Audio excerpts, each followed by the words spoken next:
this paper here, it's really pretty, but it's also very hard to fold because it's kind of has like a layer of paint over it.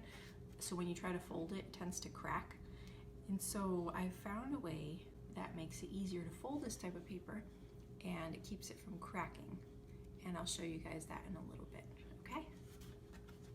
Okay, so first of all, this paper is way too thick to fold to begin with. So what I do with these papers that I get, they're really pretty, but they don't make them thin enough to, you know, fold with. So you go to the corner and you just kind of peel it apart.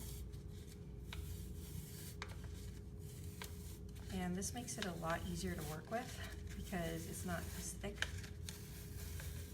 So you just use the pretty layer and you can do whatever you want with the other side. You have to be careful though, because some sheets aren't quite thick enough or strong enough for you to do this, and they will rip easily. So now I have a much thinner sheet of paper to work with. And I have this little kettle of boiling water, and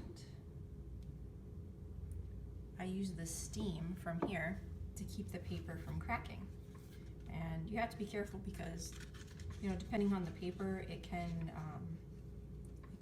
change the color, damage the paper.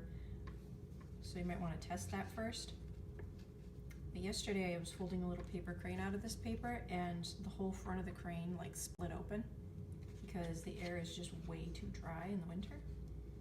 And I found out that this works really, really well.